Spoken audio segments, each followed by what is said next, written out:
Hello everyone, it seems today we need to talk about, yet again, the issue for the UK that will probably last throughout the clown decade and beyond.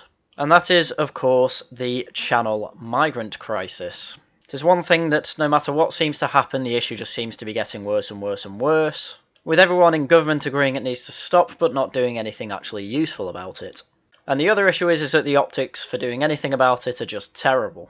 But also optics for doing nothing are just terrible. For instance, last month we had this article from The Independent. Migrant dies after falling from dinghy during crossing to the UK.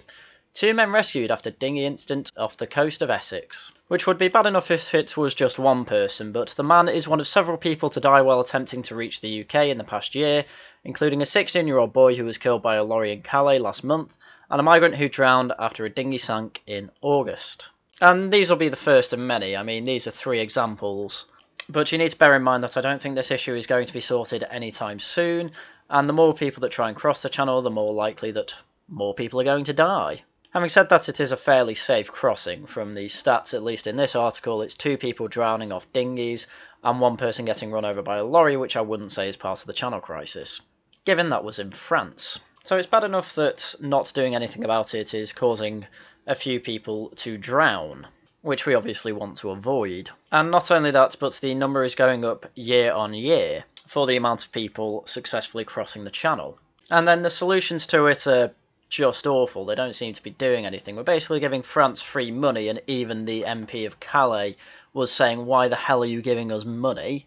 But then even when they're here and they're supposed to be put in detention halls, they're either put in 4-star hotels or they're put in old army barracks, which they then burn down. So I think it's about time that Priti Patel gets a bit more direct when it comes to the action taken against these illegal immigrants.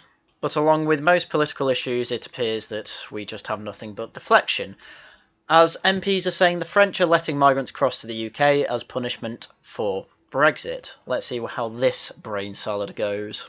President Macron is using the migrant crisis to punish Britain for Brexit, ministers believe, as more than 1,000 people are expected to cross the channel this week. One asylum seeker is believed to have attempted to cross on a jet ski today after the RNLI lifeboat recovered a battered and old jet ski and towed it to shore at Dungeness, Kent. A search and rescue operation involving a Coast Guard helicopter was launched, but it is not yet clear whether anyone linked to the jet ski has been found. It's understood to be the first time that a crossing has been attempted using a jet ski, which has a typical range of between 25 and 50 miles, so that's probably another one who's dead. Well, either that or he left the jet ski in the ocean and swam the rest of the way. And this article goes into why I think they're just externalising the problem. So amid worsening relations between France and the UK, Boris Johnson accused Paris last week of failing to control its borders. It's perfectly controlling its borders. It's letting people out that aren't French. Priti Patel, the Home Secretary, is expected to meet Gérald Darmanin, her French counterpart, in Paris today after record numbers of migrants crossed last week, and will get even bigger records next year, don't you worry. Patel is expected to urge Darmanin to speed up plans to intercept each of the migrants before they reach the UK. Why would they do that, Priti? Why would they bother giving themselves extra work to do and things like that? Why would they bother trying to keep these people in? Why are we trusting the French not to screw us over? We've had millennia of history where all the French try and do is screw us over. And this is how poorly the issue is being tackled by the current government, because it's got me agreeing with the French. Darmanin said that France refused to be used as a political punching bag over the crossings and blamed British inaction for encouraging people to attempt the perilous route. Yes, I completely agree. Why do people go to Calais? To get into Britain. And why do they want to go to Britain? Because the British labour market functions in many ways with irregular workers, he said. Well, partly that, and also it's easier to get a job in Britain compared to France because, man, their laws for... their employment laws are about 5 books thick. He added, "We're not taking lessons from the British. They must stop using us as a punching bag for their domestic politics." Well, unfortunately, you're an easy one. "We are neither their collaborators nor their assailants. I would remind my British counterpart that the NGOs that are preventing the police and gendarmes from working in Calais are largely British NGOs with British citizens who are in French territory engaged in agitprop. The smugglers who organise networks and exploit women and children are also very often in Britain," he told the French channel C News. Well, I don't know about that last part, but The 2 paragraphs before, there's just nothing to disagree with.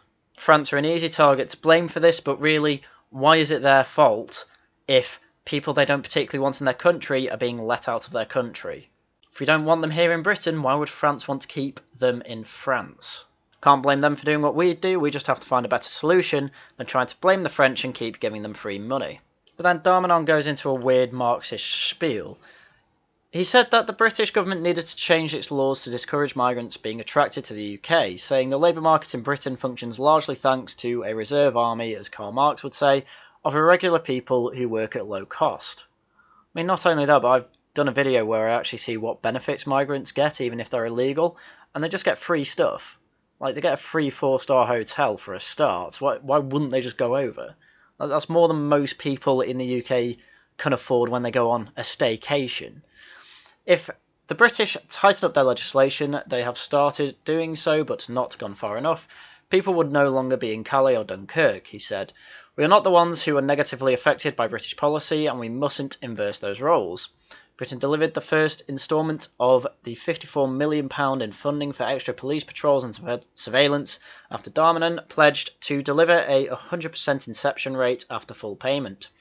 The Times have been told that the Border Force expects hundreds of migrants to cross every day this week in calm conditions. You'll love to see it.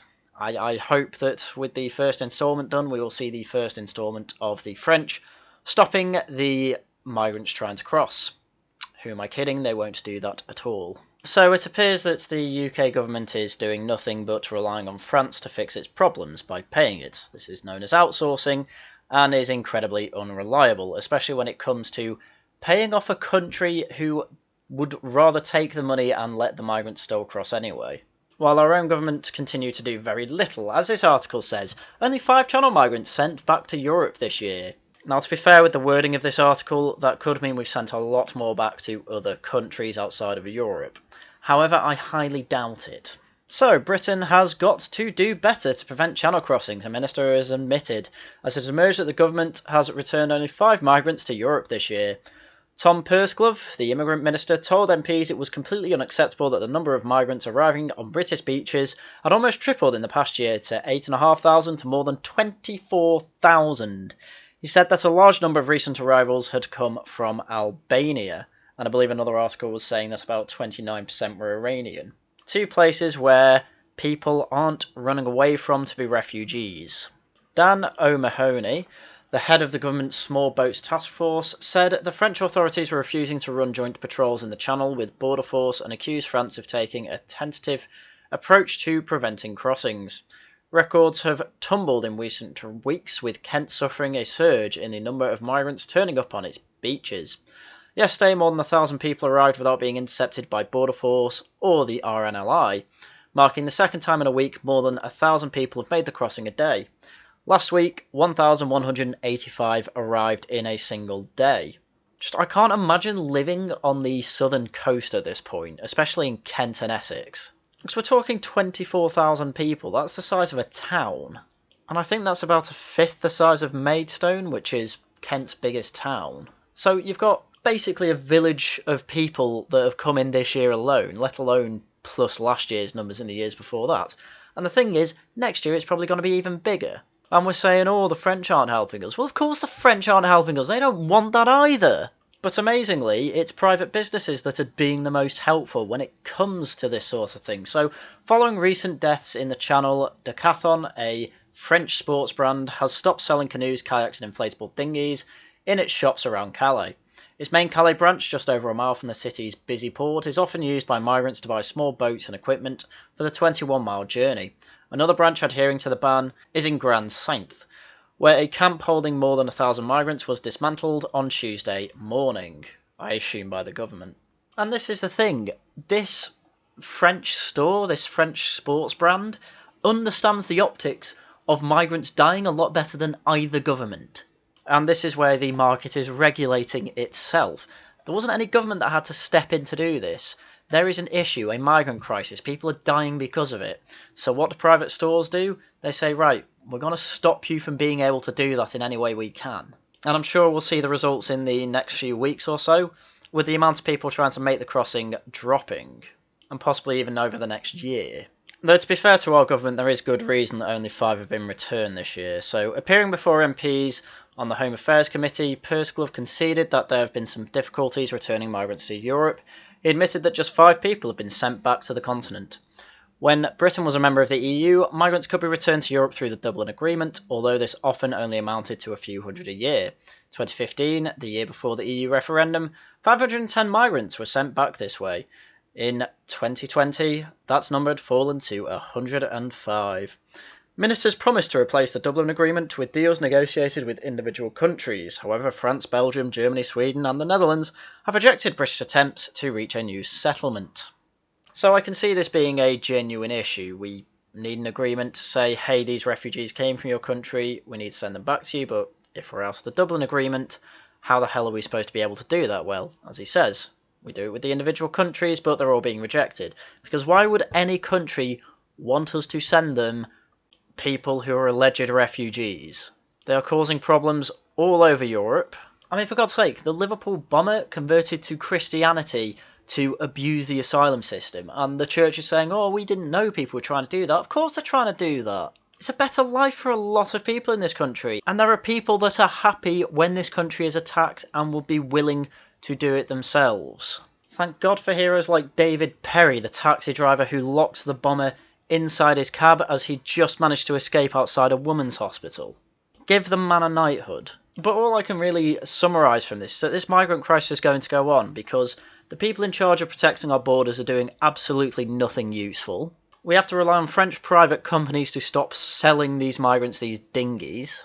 And British NGOs and religious sectors and all that, they all seem to be on the side of letting absolutely anybody and everybody in, which nearly caused a rather large-scale massacre on Remembrance Sunday, let alone all of the other ones that MI5 are keeping an eye on. So a bit of a black pill, I'm afraid. Nothing seems to be going well for this, but I'm sure there'll be another video where I say, oh look, the numbers have quadrupled this time. But, well, the refugees in Calais have about a month and a half left to try and break that quadruple line. Here's hoping they don't and they stop coming over the channel next year, which I know they won't, but that's everything I've got for you today. So, as usual, thank you very much for watching, and until next time, goodbye.